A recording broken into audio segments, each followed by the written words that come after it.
All right, here we are, man. We're live, episode 13 of Outdoors with MSA.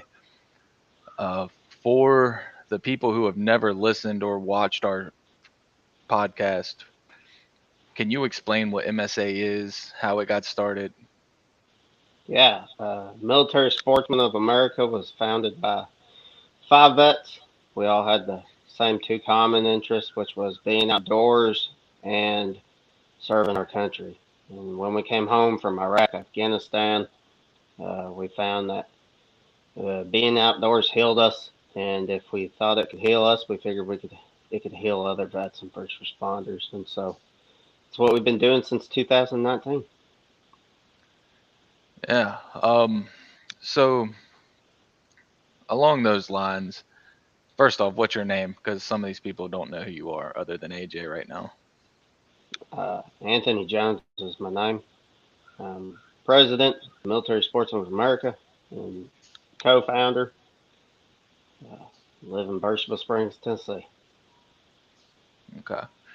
All right, man. So today we are going to talk about aging deer on the hoof. I'm not Oh, good at nice. this, Aging but deer or scoring deer? oh, scoring deer. Sorry, we did aging deer Yeah, a couple weeks ago. yeah. So I'm gonna pull up some pictures. You're gonna try your best to score them, and we'll see how that goes. Okay. All right, the first one. What do you think that one would Well, that's score? 60 inches and 60 to 80, somewhere in there. And the reason is one, he has no mass. He does have good eye guards. His G2s are pretty decent, but he's just overall just a good Hey, 2.5-year-old dude, so you or one say and a half. G2? Tell people where the G2 are. It's the next point uh, beside the eye guard. So Okay. eye guard, G2, Now, on G2. your hunting lease, would you shoot this? No, if How I was old would you desperate, say this maybe. deer is? 1.5, 2.5. Reason he's 1.5, 2.5 is you can see that his neck doesn't blend with his brisket. His legs are extremely long. He has no gut. Uh, he has no slouch in his back. He's he's just a nice young deer. He'll be a stud in 2 years, maybe Okay. three. Let's move on to the next one. What about this guy? I'm, I'm What would he score? gonna say 115, and the reason 115. I'm gonna say yeah 115, maybe 120. I doubt it, but 115, and the reason is the first thing I look at is his eye guards. They're incredibly short. I would say less than 3 inches. A deer that's going to score high and good, he's going to have really good eye guards most of the time. 4.5 inches plus. His G2s and his other ones are they're not long, maybe 8 inches total. He's got good he's got good spread. That's probably 16-inch spread, and but he doesn't have any real solid mass with him. I'm gonna stick about 110, 115, 120, somewhere in there. 120 is pushing it. I think when I found that photo, they had scored him at like a 115 ish. So you're about dead Yeah, on. All right, the yeah. next He's a one. 3.5. Okay, so this deer has great eye guards. They're in excess of 4 inches, so he's going to score big. He's well outside the ears, so he's over 110. He's got good length on his eye or on his tines. He's got a good spread, decent mass all the way around. I'm gonna say 130, 130, 135. It actually scored 140. Oh, that was close. Yeah, not bad. Uh, no, Not bad. All right, we're gonna pull up one of mine. I want you to score one of the deer I took a few years ago. okay. He's a little uneven, He but he is. was he was thick, had big mass. He does have decent mass. His eye guards are okay, not long. He's got good time length. He is missing a point.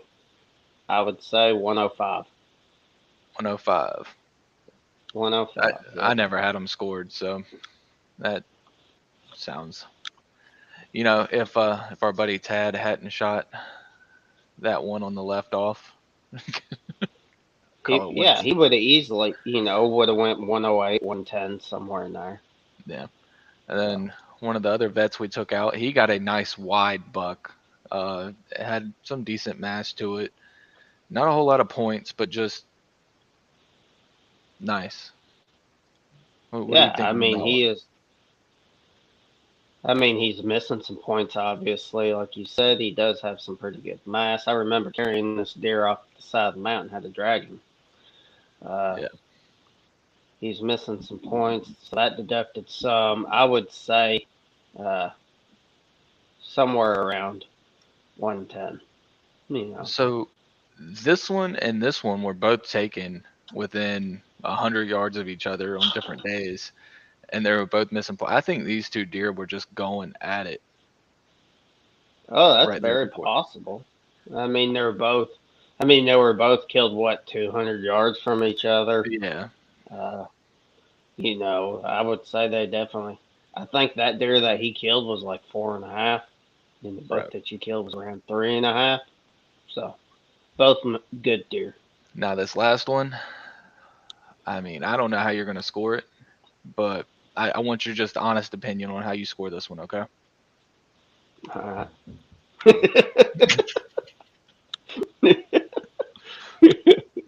Damn, that's funny. Air Force flight training right there.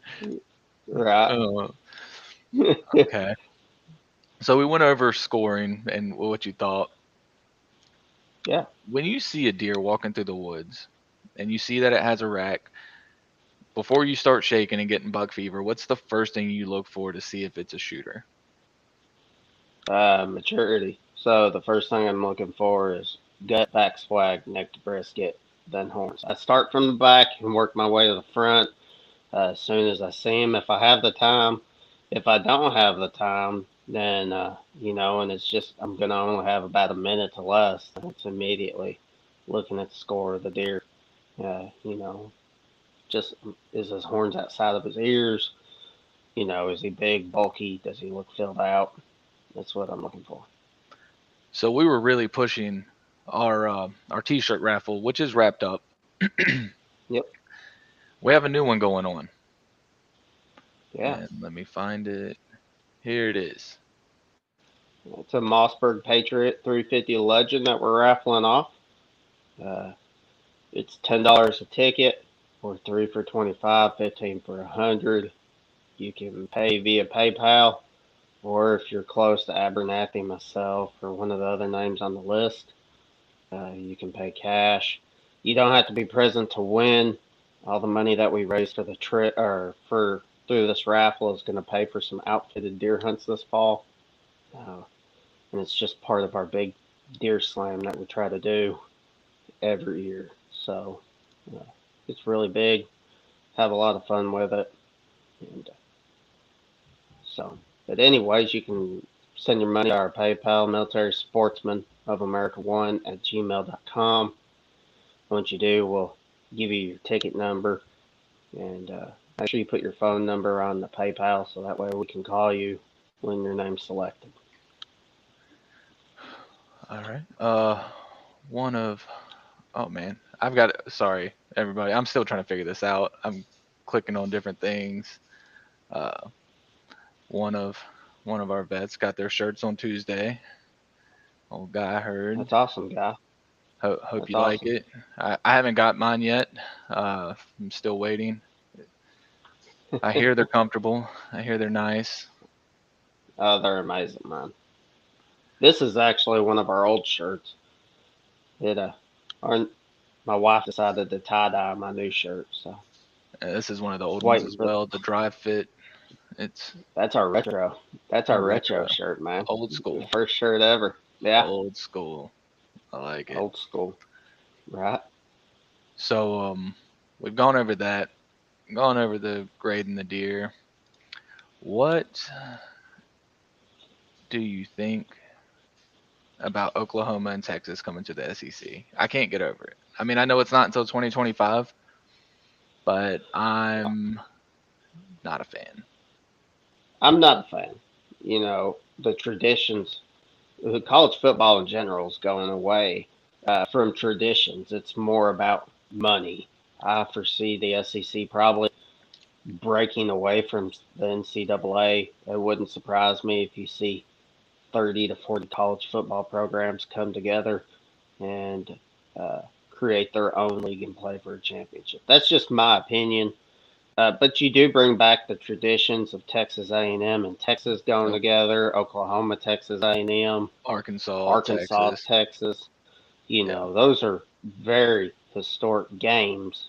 But at the same time, I don't feel like they're SEC. If we were going to do that, we should have brought in Virginia, Miami, Florida State, Now, North Carolina. to be fair, back when Miami left, what was it, the Big East to go to the ACC, everybody had the same Yeah, freak out. Oh, it's going to ruin college football. It's going to be the worst thing to ever happen. It wasn't, but it also killed Miami. Like, when was the yeah, last time Miami has been decent other than the early 90s? right.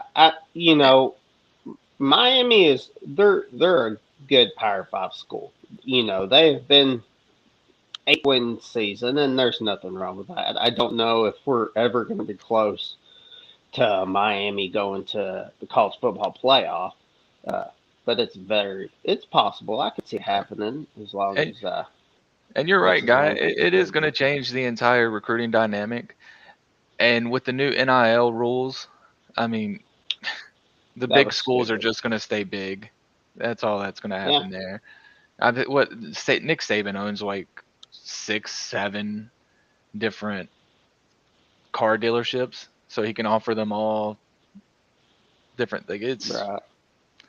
I didn't know he owned car dealerships. yeah, yeah, That's crazy. yeah. Yeah, He's I didn't he's. know that honestly. I'm just ready for some Georgia football. I'm Oh yeah, excited. let me hear about Georgia. Come on, let's hear all the Georgia love. I live in Georgia and Hey, I can't stand the Bulldogs. if there was ever a chance for Georgia to win it outside of our 2017 run, this is it. I Yeah. mean, it's we did pick up some good transfers. Yes, Zach. Uh, Yes, it is. I agree, Zach. NIL is bad for college football. It's bad for high school too. So you got high school football players Oh, opting out of their senior season just for NIL deals. yeah. It, So there's gonna be. I don't see a it's point in it. changed, Like man. you're. If they're gonna be, if they're gonna make money, then they need to pay for their own way to school. That's the way I say it. So what does this mean for States need to scholarships? stop. Like, are we going to stop giving them scholarships and they can pay for it No, themselves? Or they'll still give them the scholarship. I think that they should uh, definitely remove now, athletic now, scholarships. Zach, I'm only putting this on the screen because I know you're a Penn State or Pittsburgh fan. I know you one of those two. You do not mean go dogs. Stop. No, Pittsburgh will beat Tennessee this year. well, yeah, it's Tennessee. It's Yeah, Tennessee. a lot of people Can't don't think so. I mean, a lot of people are thinking Tennessee will win that game. Everybody thought But if you Tennessee look had at the best receivers in the nation last year too, but how did that work out? right, well, I'm just saying that if you look at the history of Pitt playing SEC schools, they have a really good record against the SEC. Okay, I mean, they're like 5-2 in the SEC. I can get behind this one. Rather the dogs than Bama. I will get behind that. Absolutely. I can Amen. absolutely agree with that. Amen. I'm so tired of Bama, dude. I'm tired of Clemson. I think Ohio State's overrated, and they don't need to be in the college football playoff. I wouldn't even rank them top 25, to be honest with you. But that's why I'm Mm. not on there to vote people in. I think the Big Ten is just equal to Pac-12, which is overrated. Should do like the VA does with the GI Bill. If you get a scholarship, Uncle Sam will pay the difference. It's not a That bad idea. that's not bad. Yeah, that's Yep. a pretty good I, idea, Griff. That's a really good idea. I could get behind that. Who do you Now think is your biggest upsetter the biggest upsetter, in the SEC? South Carolina. You're just saying that because you're a fan. Realistically, who do you think? Shane Beamer is bringing us back. Beamer ball, baby. We're coming back. I'm going to Arkansas. And you're They'll wrong. return 20. They'll return 21 to 22 players. 21 to Yeah, but 22. they're not good players. And the quarterback, they're bringing. I don't know, man. They got the biggest offensive line across the SEC. They're pretty good. They got bigger than Bama. Yeah, they have the heaviest offensive line across the SEC. And Guy if you says look Ole at Miss. He Ole says Ole Miss, I Miss don't is going think to so. be I'm there. not sold on their defense, man. What defense? Yeah, they'll put up offensive points, but defensively they don't have nothing. It'll be Arkansas, 21 of 22 players are coming back, and the 22nd player is actually uh, he played he played a couple snaps. so. So So would it be I considered an think upset or a dark horse if Vanderbilt wins more than 3 games this year? as long as they beat Tennessee, I don't care.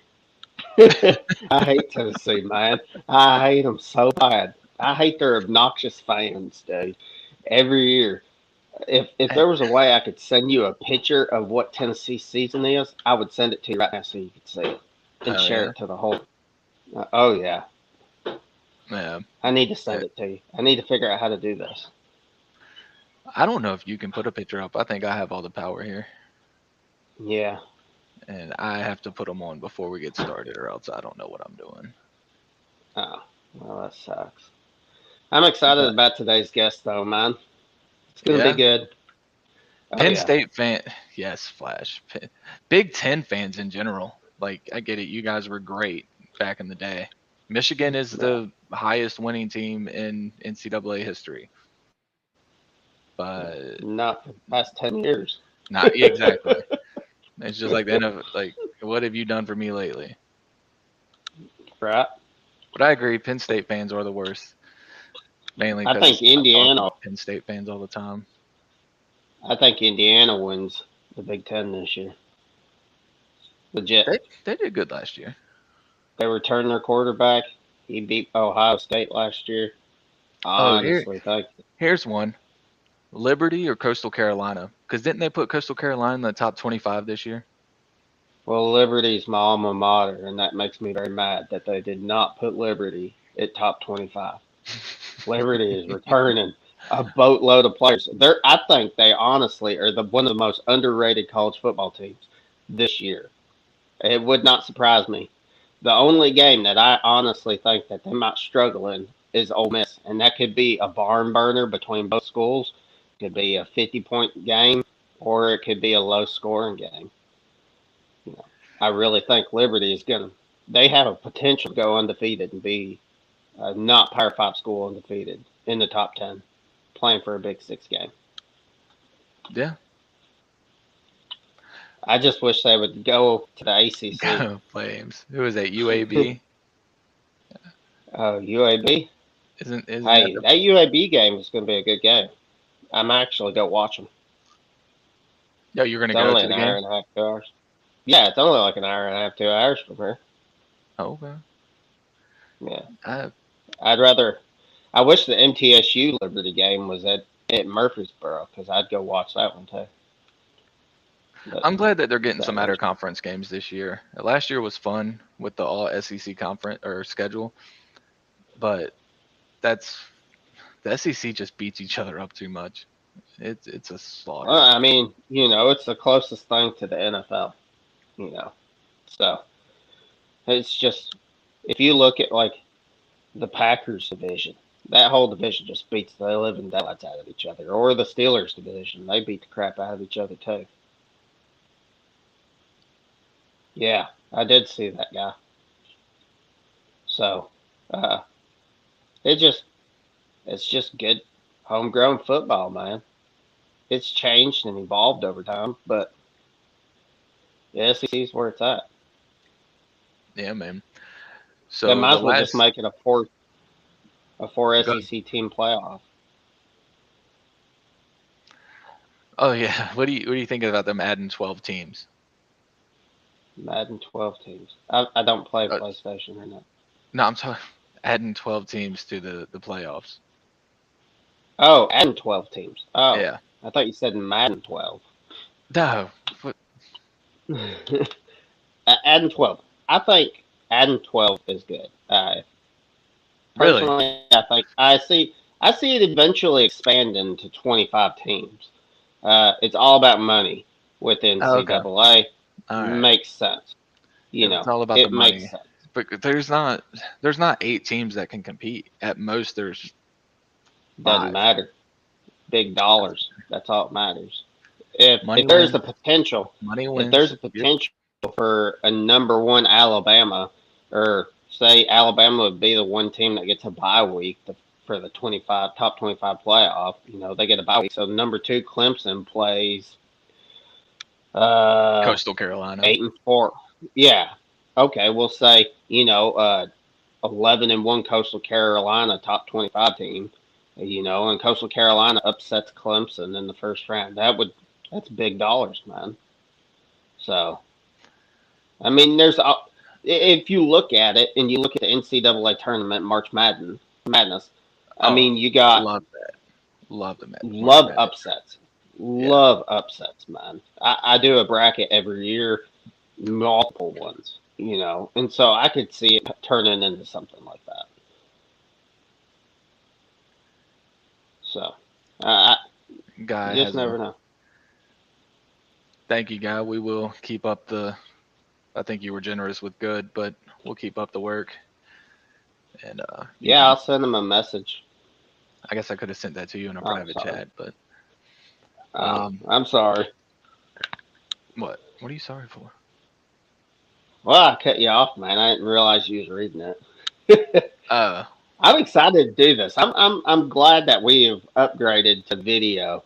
are you? There's so much more that we can cover. Yeah, like if we go back through a lot of our podcasts, yeah, we talk a lot, about terrain. What are we looking for? Well, now we can Yeah. pull up a map and say, for turkey season, we can pull up a map and say, never been to this place before. I want to know. I want to figure out where I think turkeys are going to be roosted at. And this is what I'm looking for. I can point it out on maps. And then me and you can go and we can go listen in the woods, do a live video on that and say, pull up the map again.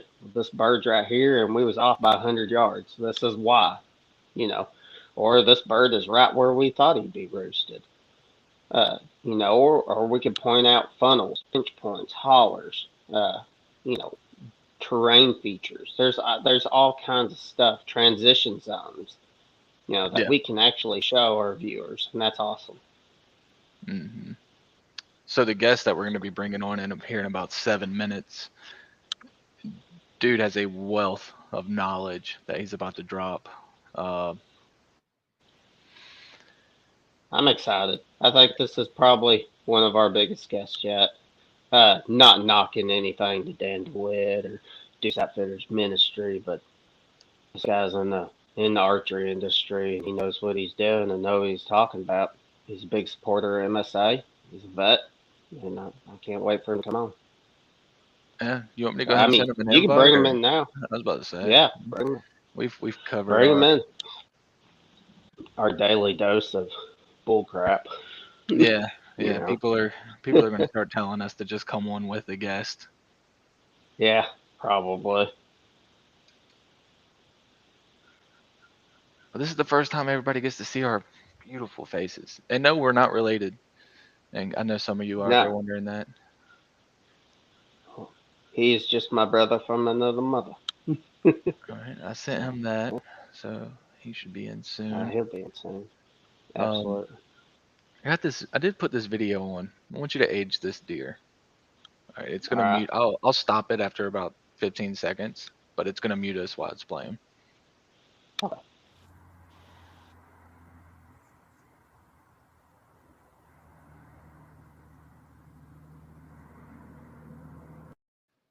So about how old do you think that deer is? It's a yearling. Yeah. It's a Yep. It yearling. was. Yeah. Yep. Where's the What's big up, deer? David? How you doing? It What's up, was a David? little button buck actually that would not leave my stand. I That's try. I awesome. was talking to him. I was like, hey man, you gotta go on. I'm waiting on Right. your daddy to We need to show get up. David. We need to get Yeah, David in here.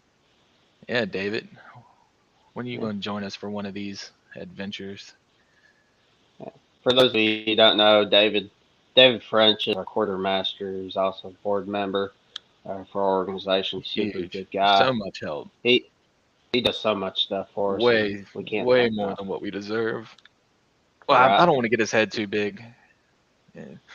You're okay, I Dave. mean, We like you. we did two, we did two turkey shoots last year, and I mean, we couldn't have done it without him. He brought so much stuff to the table, raised a ton of money.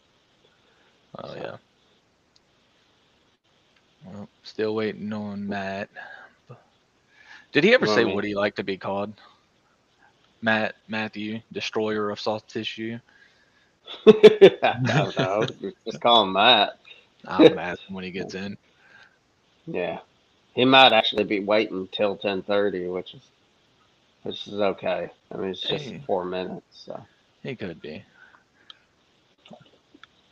well, I mean, Otherwise, while we're oh, waiting here on you him, go, Anthony. Here's a question you can answer for Chad. hey Chad. Uh, so, what you do is just if you'll read through all the details on the post, it'll be a who, what, when, where, and what you need to bring.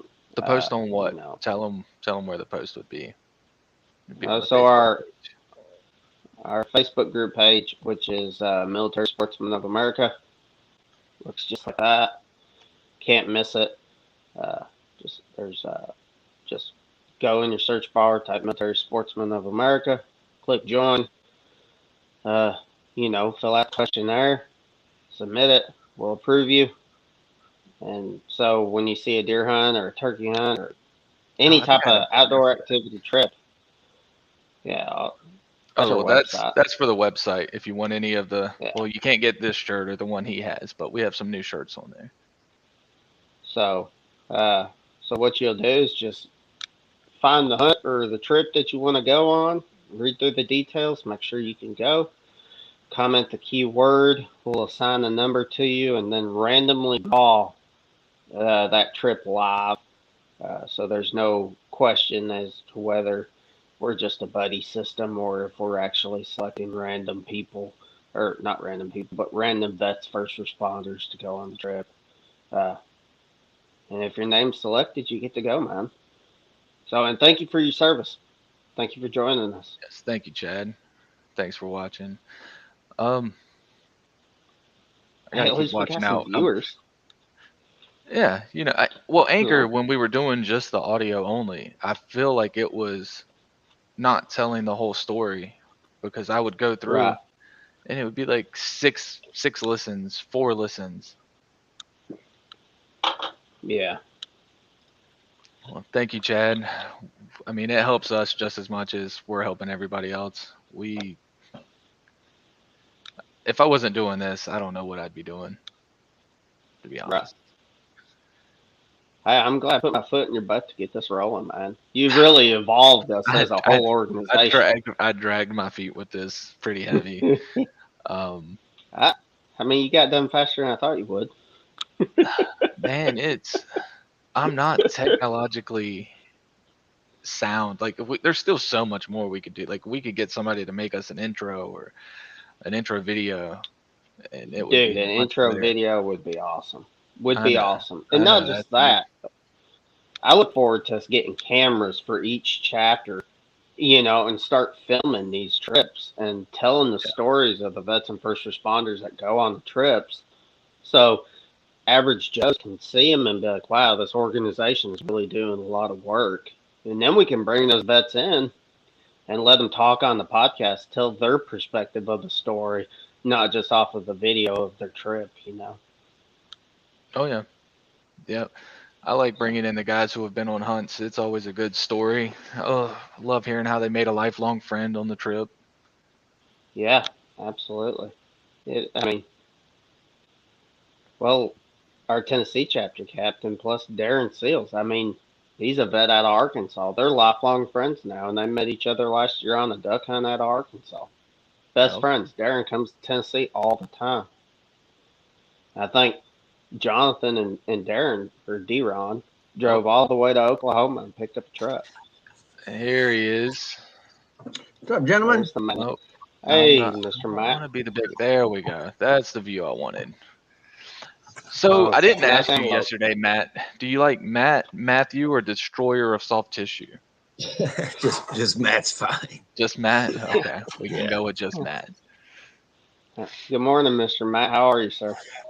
I'm good. Busy. I'm good though. It's nice to kind of take a break and chat about broadheads and bow hunting, and I mean we've just been packing up orders and dealing with production fun, and it's just never ending. Oh, So that's awesome. So, ladies and gentlemen, this is Matt. He is the president and founder and creator of the VIP Broadheads. What a beautiful Rio. I love your Rio back there. yeah, that was a bird when we first came out with the guillotine. What 18 years ago, Cindy? I think it was. We were on a very popular television show at the time, and the experts just couldn't get it done. And I was running the camera, and finally I said, "Well, let me get behind the bow because they were missing whatever." And that Right. dude came in, and I lopped his head off at about 12 yards. It was awesome. So I got him That's mounted. Yeah, awesome. He's beautiful. He's a beautiful bird. yeah. I love to turkey hunt. That's kind of my wife's first love is turkey hunting. So I had to make a broadhead to do that. Same here. I Same here. haven't caught the fever So, yet. I'm just not. I'm not there yet. Yeah, I've killed just hundreds of them, and now I'm kind of more inclined. I love to do it, don't get me wrong, but I really enjoy spot and stalk mule deer and elk hunting. I just love that. So I've never done either of them. you've got to go out west. Is amazing hunting, and it definitely opens your eyes to the benefits of bow hunting. It's a lot more satisfying to put the sneak on a critter and shoot him. Like the last mule deer I shot, I put the sneak on two of them bedded down, and one was at 10 yards, one was at 6, and the one at 10 was a giant. But I shot the one at 6 because he's the first fool that stood up and gave me a shot. so, so I sent a broadhead through him, and he made it about 40 yards. It was done. So good That's memories. awesome. Yeah. So, Matt, if you don't care, well, one, thank you for your service, but could you kind of tell people who you are and what you do? Okay, I'm just like any other redneck. Loves to bow hunt and fish and all things outdoors. But I have a military background, Navy, and It's pretty not high. just it's not just any background though. It's a pretty it's a pretty Yeah, cool background. it's unique. They don't teach this stuff in college. You know, they teach aspects of it, but to kind of get the total background that I've got, pretty rare in the world. Yeah. So I'm nuclear power and electronics trained out of the military, and that allowed me an opportunity to step into the semiconductor manufacturing world once I got out of the Navy, and became pretty good at working on particle accelerators, or as we call them, ion implantation equipment. It's a foundational machine necessary for taking us out of the vacuum tube of the old days in televisions and radios to the integrated circuits. And as those equipments got better, our electronics have gotten exponentially better as well. So it keeps America at the forefront of being a superpower with our advanced electronics and innovative capability. So I got to play a role in that for about, oh, I don't know, quite a couple of 2 to 3 decades anyway. That's awesome. So yeah, broadheads was a hobby business. It slowed my brain down from all that whiz bang, positive ions traveling at 7 million miles an hour kind of a thing. So broadheads are a lot easier and a lot slower. So it's more fun to deal with. And your broadheads are extremely lethal. I shoot your two blade veteran, and I love it. Uh, it I like that it's momentum driven. You know, it's got a fixed cut as well as an expanded cut, and I think that's where our market really needs to be. I, Where I'll tell you what, Yeah. Well, you Matt. talk about I fixed love cut. Yeah, go ahead. I love your insurance protectors right here. Well, we Your, call those lawsuit eliminators. yeah. Yeah. they do good. Yeah, I like to say you're close with respect to saying you like the fixed cut and the mechanical cut, and that can be termed a hybrid, right? But we're Yeah. not a hybrid. We have all the benefits of a fixed blade, cut on contact, structural integrity, cut a minimal cutting width of, in that instance of the veteran is 1.25 inches. And then we also have the benefit of a wide cut mechanical where the blades will release and open up to a much wider internal lethal cut. But we are actually a third and more important step beyond that, in that we automatically can adjust our cutting width to the different densities of the animal, meaning whereas there's bone, we reduce cutting width without deflecting the broadhead or slowing penetration, forward momentum down. We don't waste energy. And then where there isn't any obstruction, which is typically soft tissue vitals, and we cut super wide. So we're the only ones in the industry focused on maximizing to the most efficient manner possible all available forward momentum energy to ensure and enhance the lethal outcome of wherever you hit the animal. We're going to do max destruction and get the deepest penetration. Well, And it's like a bunker buster. You know, a bunker buster goes in small, and then once it gets inside the bunker, it explodes. I mean, that's what the yeah, veteran does. It goes in through bone, and then it opens up, and it just creates mass destruction inside those right. vitals. So on There's a this one, few, yeah, there's a few these wings. mechanical broadheads that'll do that, but they hit the offside chest cavity wall and stop. And through my lethality studies, we realized that by stopping at the offside chest cavity wall, especially on those marginal hits, which happens far more often than bow hunters will admit and realize, the exit wound became super critical to get. That greatly enhanced the ability of bow hunters to find that animal that eventually would die. And that is the secret that allows us to have, by far, out of every 100 animals hit, you're going to find a lot more animals with the VIP broadheads than any other fixed or mechanical or hybrid you can claim is better. It's just not. It's that concrete of a difference. So we know we're onto something. It's why momentum management has evolved to this new category of broadheads, because the lethality studies eliminate question of marketing or personal bias. It is, you're going to find more animals. It's that simple. So we have a question here from my wife that's watching in the other room. Apparently, she wants to know where you can purchase the broadheads. www.veteranip.com. And in anticipation of this podcast, we went ahead yesterday and I had my team reduced by $10 a package our website pricing, so anybody listening can enjoy a big discount on all our broadheads right now. So Oh, awesome! Thank Awesome. you so much. yeah, thanks for having me on. My question on Absolutely.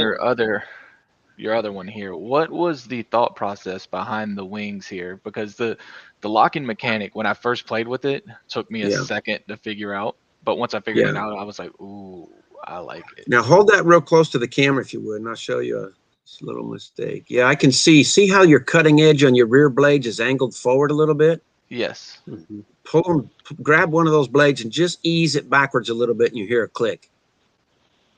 Oh, Right? yeah. Now you're locked. You should have a straight line across there, and that ensures you're locked in, ready to go, and your accuracy will be field point. So it was just a There it mental, is. yeah. Okay. It was just a method that I wanted to ensure people understood and could feel that the blades had a steel pin lock in them, and there was no possible way they were prematurely, and they knew if it's on the end of the arrow, it's going to do its lethal job 100% of the time. So, See, I used these last year. I mhm. don't, the background here is just killing me.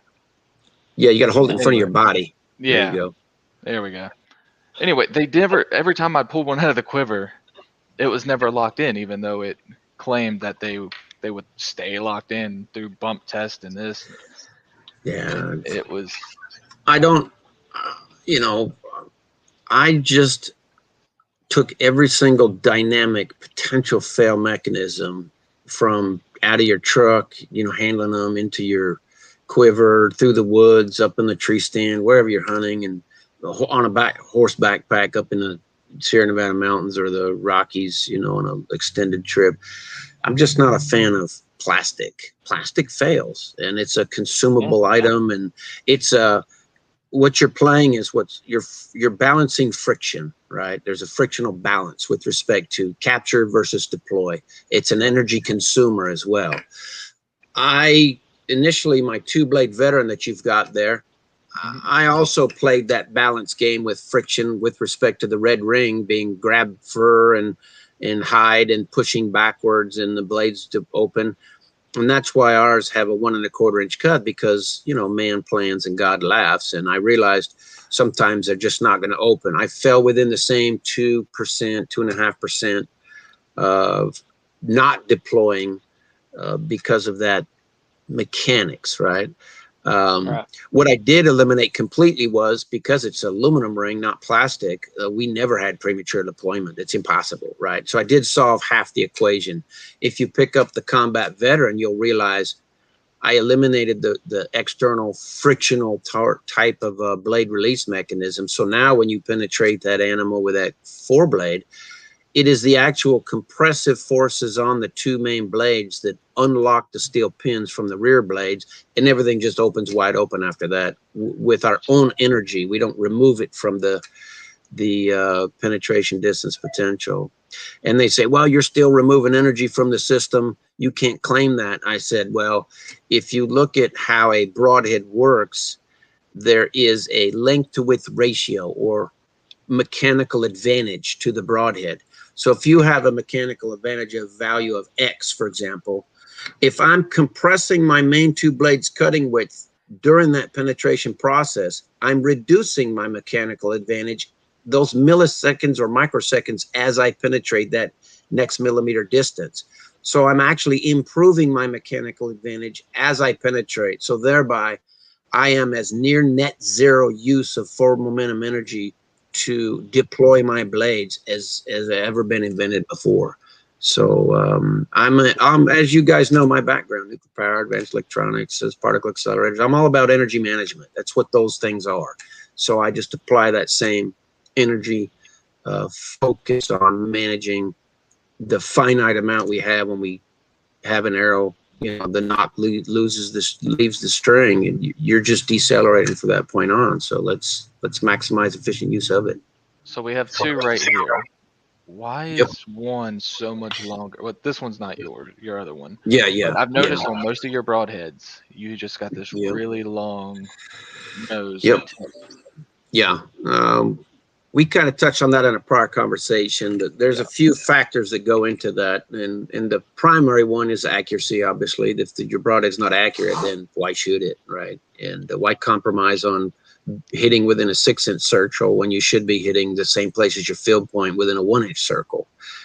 So we engineer to that. And the way we do that is that tip geometry is multiple reasons, but the accuracy issue is we force air molecules to go chaotic and unorganized prior to the airplane wings passing through that same molecular airspace, which happens in just short milliseconds, right? But it's still, airplanes work to create lift by having organized airflow over their wing surfaces, the upper and lower surfaces. And that difference in velocity of air molecules over the top is different than that underneath. Therefore, the pressure difference is created, causing lift, and that's how you fly.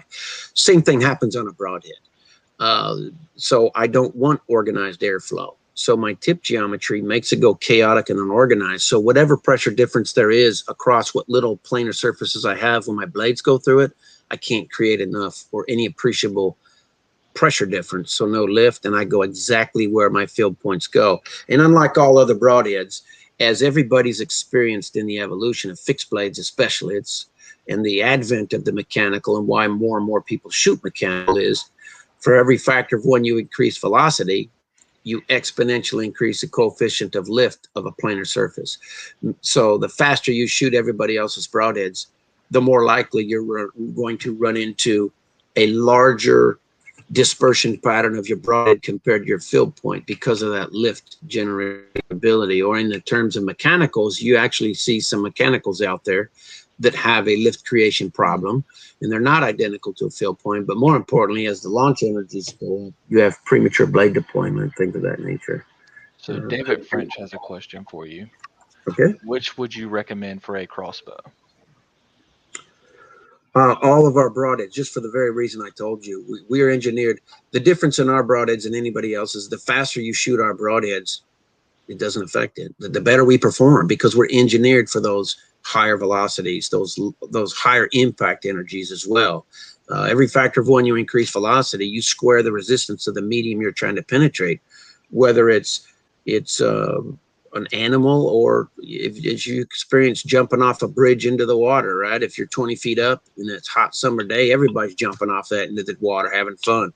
Go up to 100 feet, see what happens. Your velocity increases and your body hits that water. It's like concrete, right? It's going to break every bone in your body. The same basic physics applies to broadheads and all the little pieces and parts that are moving to make it stay structurally sound. Broadhead. We've engineered for all that, and as a result, we've got folks around the world testing us and shooting our broadhead only now off from 30 and 50 caliber air rifles. The world's fastest crossbow shoots. It's a 1,000-pound pull. It shoots 650 feet per second. Our broadhead at 100 yards goes in the same hole as a field point. So those folks that are, ARs that shoot a blank with an arrow over barrel, they're shooting our broadheads. 22 rifles that have shooting blanks, that shoot an arrow, they're shooting our broadheads. They know they go exactly where they aim. So, for Matt, me, one of the as far as answering the gentleman's question specifically, either broadhead that we make, as well as the new ones we're going to be debuting here in January, they all shoot equally effective. If it's my choice, just because of the lethality enhancement, and you have such high energy, shoot the combat veteran 4-blade. There's more damage being done, and you're still going to blow right through that animal. Crossbows typically are well over 100 foot-pounds of force, applied to that bolt. Use it, right? Put more damage in that animal for the same given distance traveled. Now, we know you can't say anything about what's potentially coming out in the future, Yep. but can you at least say prepare to be amazed? Absolutely, yeah. I normally, by now, I've got some of my prototypes in the hands of some folks that I trust, and to keep things confidential. But with the team that we've gathered in the last 24 months to take VIP from our small family garage business, basically, where we're just kind of kicked around in the industry by the big boys on the block. There's two aspects of our business, both the business itself. We're going to be revealing at the ATA show what we've accomplished. And like, I'm the guy that invents broadheads, but I'm not, I don't have the business mind or the marketing expertise or all these. I'm not a salesman, right? So I'm not traveling the country, shop to shop, selling broadheads. So we've developed a team that is just amazing in the last 24 months. It's all coming together, and it will be debuted at the ATA show. Along with that big business debut is our new, God, I'm sitting over here, so it's hard not to grab them and show you. I've been assembling. I want to see them. I want to see them so bad. I can let you know. We're going to be debuting 3 new models of broadheads in various weights. And the main 2 models, it's a 2-blade and there's a 3-blade. The folks on my team are so thrilled about them. They've never seen anything like them. But and in my professional or my engineering background capability, I've always been able to look at a broadhead, the 2-blade, the 4-blade combat veteran, and go, I think I can do better, right? And then this one is, when I'm done with it, I'm looking at it going, nope, at 100 grains of engineering opportunity, there will be no broadhead in the world that I believe can ever surpass the total bandwidth of performance capability of this design, from accuracy, cutting width, structural integrity, lethal damage being done, pass through performance capability. It's momentum management, So I just don't know where else I could go other than cosmetic, right? Change the color of it, maybe put some unique serration on a blade, which is all a bunch of BS anyway. And I don't subscribe to Well, that kind of stuff. I mean, there's truly everybody that has witnessed this broadhead from beginner to very, very experienced in all things broadhead. They're shaking their head going, what are you smoking and drinking to come up with that, So I'm pretty excited well, about it. I'm battling cancer, and I was supposed to go to a show in Iowa to debut some of this stuff to our sales team. And now everybody, they don't want me to risk my health getting worse, so I cannot make it to the ATA show. Their entire focus is to get me to the ATA show so I can personally experience 25 plus years of work coming to fruition to just kind of knock the socks off this industry and go, you know what, you can talk heavy single bevel, high FOC, and all this other bullshit. Sorry. So Um, my wife I don't buy into it, right? The facts do not demonstrate your version of the truth. And it's yes, you've got plenty of partial truths to kind of sell the snake oil, but I'm telling you, it's not the whole truth. I only engineer to the whole truth, and that ability has allowed me to innovate broadheads that I know are going to stand the test of time. So So someone asked a well, question Matt, if your weight and blade width gives you an advantage versus your competitors, which most people make the 100 grain. So that's about an average. But um are your blades any thinner or wider than your competitors or no, the industry standard is 35 thousandths blade thickness for all replaceable blade fixed blade broadheads as well as mechanicals. That's pretty much standard. Some yeah, people want to say, oh, ours are 40 thousandths thick and we're tougher, stronger, sharp. It's semantics. It's marketing marketing? fluff. Marketing, Yeah, of course. I don't subscribe. Okay, here's where I'll say why, if these broadheads are all so tough, even traditional broadheads, you can do heavy cow leg bone testing, which is, to me, that's about the most legitimate backyard test that is done out there. All the other stuff they do is just kind of BS. But for bones, that's part of what an animal that we're going to be going through. So even though it's not live living bone, it's still a good test of a broadhead.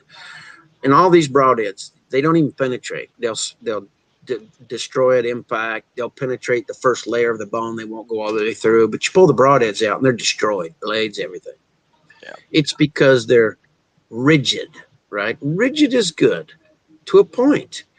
Our blades, we can have at 35 thousandths thick and go completely through a cow leg bone, and there's no damage to them. Well, why is that? It's because we are flexible. Or as you hold up the veteran and the combat veteran, look at the blade angle of ours. They're long and lean, have that nice length to width ratio. So for every given millimeter of penetration, increasing pressure on your typical broadheads that are out there versus ours, we have less felt pressure exerted on our blades for every millimeter of travel forward than they do. As a result, our survivability of our edge retention and our overall construction is it's less apt to break or bend or fail. So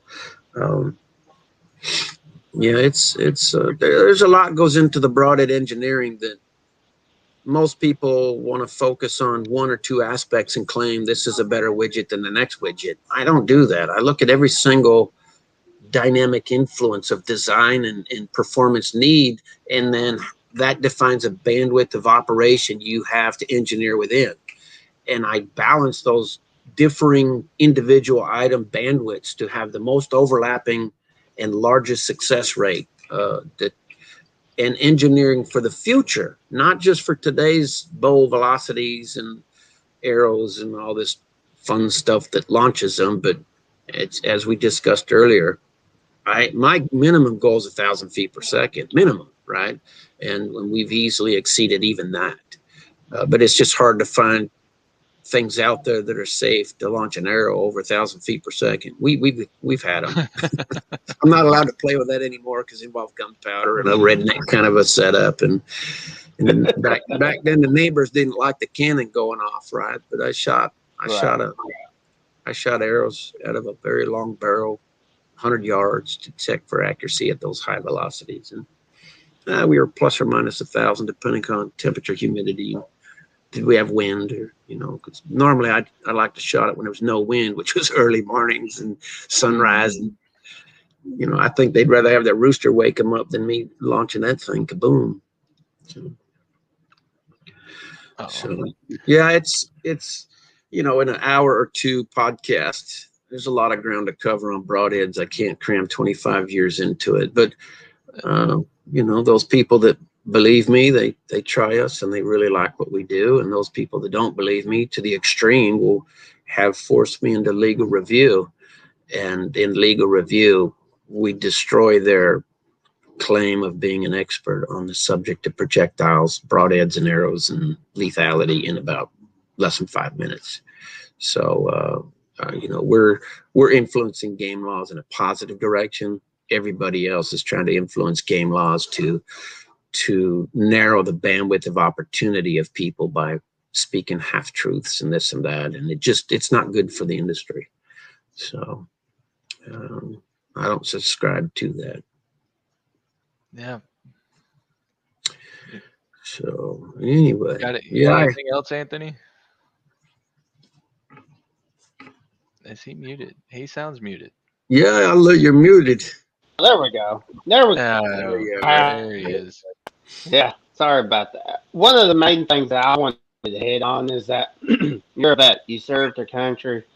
You created a business, and you've grown your business, and it's expanding. It's expanded since I've started following you. And it just goes to show the determination and success that you've had. And I'm super proud to be behind you and support you guys in any way we can by spreading the word about your great broadheads and everything that you're doing. I can't wait to see you at the ATA show. I'm really excited.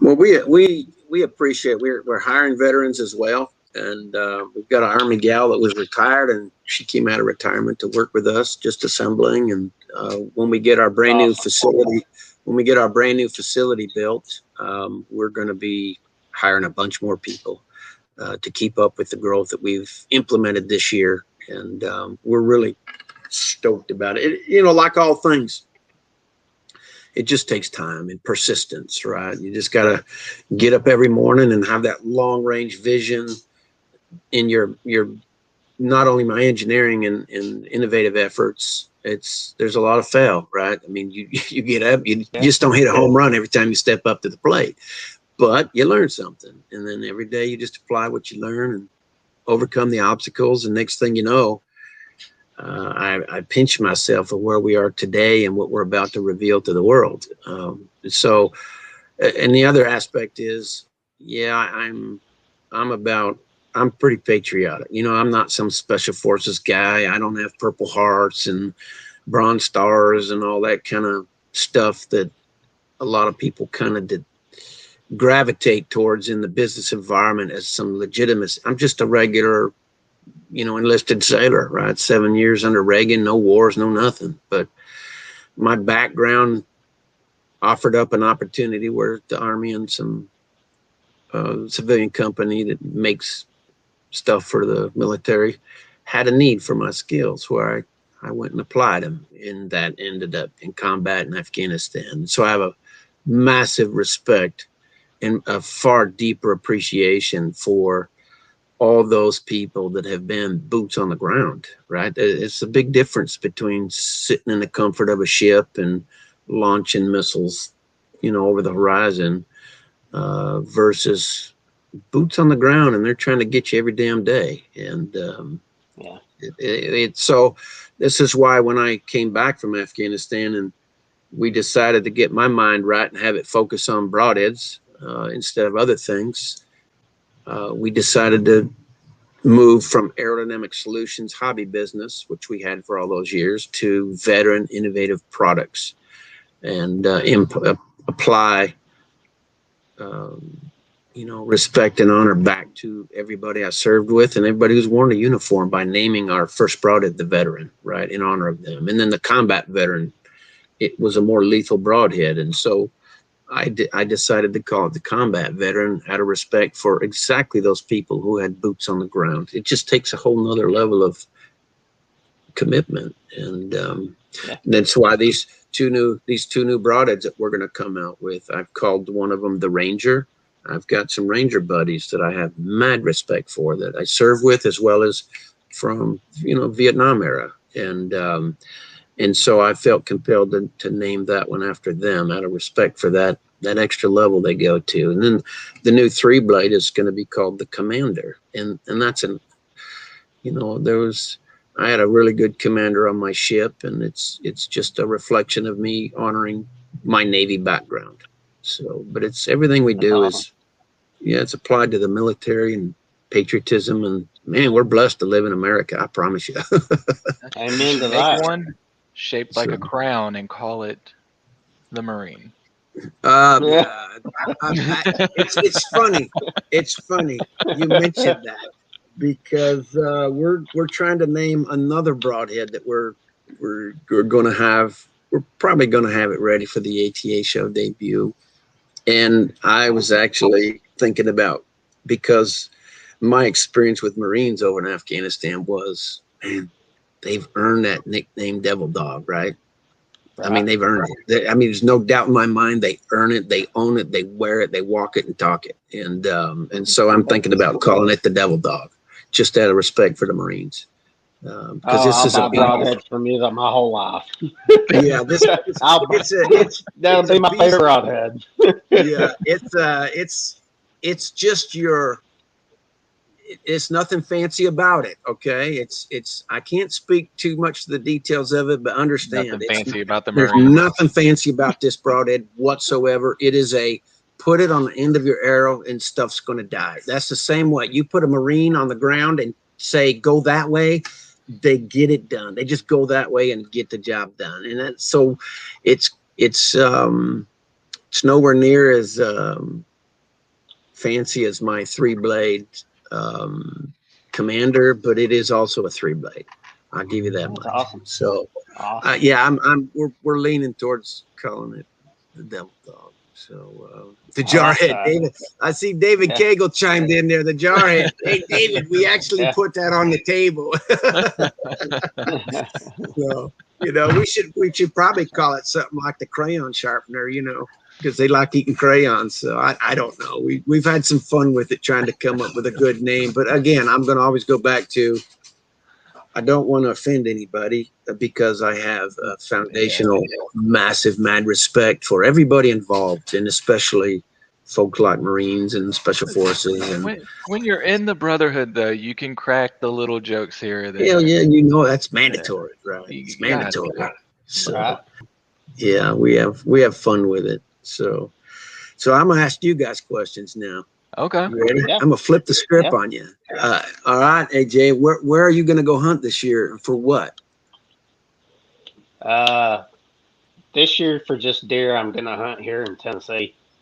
We got a really big hunt coming up in November. We're doing a deer camp for 15 vets. We're gonna camp out and hunt some public land. Next year for turkey season, though, I'm going to Florida, Kentucky. Going to try to hit Michigan, Indiana. Okay, turkey season. Well, you're going to do that with a bow then, right? Because I got a brand. I'll crack it open here. I got a brand new guillotine we're going to be debuting at the ATA show. So you're going to have to lop the heads off some turkeys. Well, I can definitely do that. I would like to start doing that this year or next year in Tennessee. Anyways, I think Florida, I've got to tag my Osceola. I started the Slam Quest with Tad. He's not here anymore. He was my best friend. And so I'm finishing the Slam that me and him started. So I'm doing it in his honor. So no, that's awesome. If that bird's at 80 yards, I'm going to just shoot it anyways. Just so. I understand. I understand that. Sure. Yeah. So, that's awesome. And how about you over there in the blue? I'm just gonna deer hunt Tennessee, maybe a little bit of Georgia. Might go down to southern Georgia, do a hog hunt. Um, Yep. nothing fancy, nothing crazy. Just try to Yep. get a lot of these guys out to all over the place. Um, Hunt when I can. Yep. That's what I appreciate about you guys, because you're your typical military mindset. You got the honor, courage, and commitment to do for others other than yourself, and I thank you for that, because you guys Oh, touch more people than you realize, and I know through by default of just what I do, I'm blessed to be involved with a lot of veterans, both active duty and civilian now, but veterans, and yeah, I'm humbled to what they feel I've had for positive impact in their lives. So we always strive to continue that support of different entities and programs, and to the best of our capabilities. And just like you saw while we were in conversation, David Cagle there keeps chiming in with some cool comments. And as David and has realized, um, we try to say thank you to people like yourselves, as well as David Cagle, in the best way we can. And David's going to get to experience some fun as a result of my mad respect for what he's done, the problems he's overcome, and he's never lost his focus. He's laser focused on doing exactly what you guys do, which is support the veteran community the best of his abilities with what limited resources he has. And he's a friggin' warrior, I can promise you. There's just so many of folks out there like you that Cindy and I and my entire team are committed to. As we grow, we're going to be growing our support. So when you don't guys, get me wrong. I would love to go to Africa or take a trip out to Colorado to hunt, but it's just not in the cards with how busy we get during the season. oh, I understand. So it's like right now my health is kind of the debilitating factor that controls what I can and can't do. But prior to my health taking a downturn, we'd have folks like you down to Texas, because we can hunt stuff year round. A lot of pigs, we can hunt exotics, we can test broadheads year round on it. Like we're just setting up to hunt some scimitar horned oryx to put these new broadheads through, and there we got a list of fallow axes. That's I mean, we're gonna. My wife wants to shoot a black buck, so that's probably gonna die, and my taxidermy bill is gonna go up. So, but That's awesome. you know, there's those. You're gonna have to build a whole shop just for all your mounts. Well, actually, I have a. You know, we moved here to Fredericksburg, so we downsized where we're living, and as a result, we have a storage shed just full of elk and caribou and black bear rugs and all kinds of fun stuff. When we get the new shop done, all that's getting moved into there. But there's going to be plenty of wall space to keep adding to it, so we're pretty excited about that. So, Definitely. maybe we get you guys down to Texas someday here. I got one final question for you, Matt. All right, fire away. When you first built the VIP Broadhead, the veteran, what was the first animal that you harvested with it, and you said, "Man, this is going to be lethal"? Pigs. We had a 3,000 acre ranch that we shot pigs on. Pigs, if you can, and I say pigs, any broadhead can kill a pig, you know. But when you start getting in them boars that are 300 plus or minus, you know, typically above 300 pounds is what I sought out for specifically. And we were low fence, wild free range, you know, South Texas, just tough pigs. And we had developed a hog log wild pig feeder, and that brought those big boars right where I needed them, 20 to 25 yards. And we would get that engineered shot that you want, which is broadside through the shoulder plate, through the bones, through the ribs, through the vitals, and out all that good stuff. We knew once we killed, I think we killed 15 or 20 of those broadside, and we just kept going right through, hot knife through butter. Rare was it we had a pig make it to the 100-yard mark from where most of them died within 50 yards. We knew. And then you pick up the broadhead, clean the blood and the dirt off it, and it's like brand new still scalpel sharp. And we knew we had a good broadhead. And then we sent it out to Africa, Australia, New Zealand, all over North America, and had it independently field tested. And everybody's like, I thought I missed the animal because it went through so fast, but then they watch it fall 20 yards away, stone dead. And they're like, and then they pick up the broadhead like I did and go, man, this thing's still brand new. And we knew we had something of value there that would enhance bow hunters around the world's hunt outcomes. And even though I knew in the back of my mind I could do better engineering wise, the results of hit to recovered animals just shot up from all our other previous lethality study numbers. And I was like, wow, this we got to put it on the market. The demand is already there. Let's do it. That's part of this business. It's the hardest though, is small family company, right? How do you get the word out across the planet and compete against these multi-million-dollar marketing budgets and, all these celebrities shooting all these broadheads? It's a hard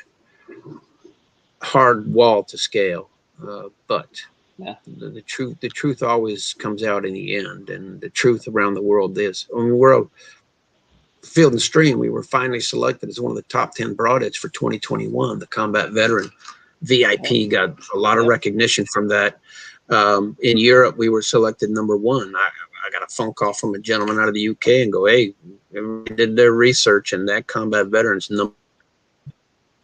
Now we're known. We have representation on the ground in 27 European nations. It's so awesome. From our garage, from where our garage is to where we're going, we're pretty stoked about the future of VIP. Well, I can't wait, Mr. Matt. Yep. And so when we get to the ITA show in January, me and John will have to come by and start up a podcast with you again.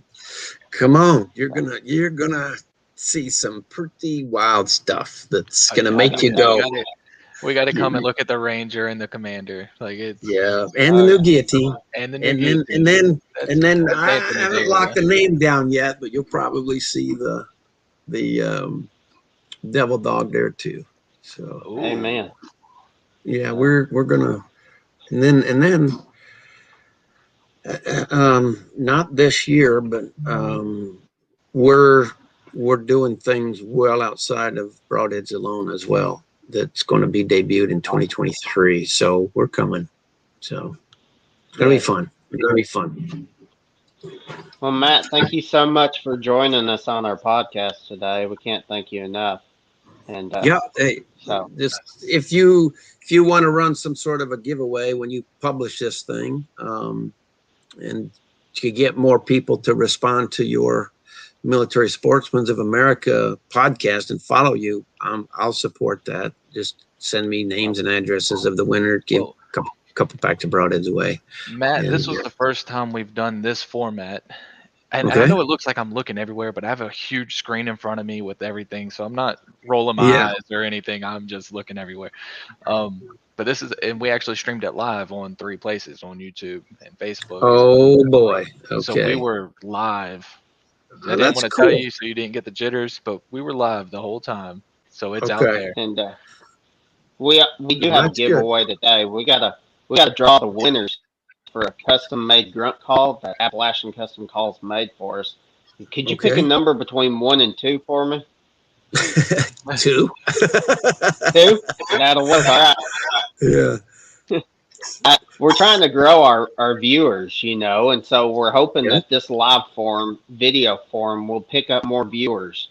And so if you want to do another giveaway, then just comment the keyword and when we post this on our Facebook page of thanks VIP, and we'll get you some address on next week's podcast. Mr. All right. That'll work. Thank you so much. We'll send them. All right. Thank you guys very much. And if there's things in the future you want to do, just give Cindy and I a call. We're here to support you guys, just like we do David Cagle that you saw pop on and off there. He'll confirm that we tell you we're going to help you grow. We will help you grow. So we appreciate you. And don't forget to go to Veteran NIP or veteranip.com and purchase some of his broadheads. I think you still got the hog log on there. I don't know if that's still on there or not. It just became a distraction, and we're focused on broadheads and what we're doing. But we did reduce the cost of veterans and combat veterans. So there's an opportunity to save a bunch of money right now and we'll run that. I don't know how long they plan on running it, but we wanted to generate some excitement and get them in their hands, and if they try them, we know that they're gonna use them. So Well, we've had several I friends hate the and bad. family buy some since we did our last giveaway. So thank you so yep. much, Matt. Thank you all very much, and safe travels and good hunting, gentlemen. Yes, sir. You You have a too, good one. sir. Take care. All right.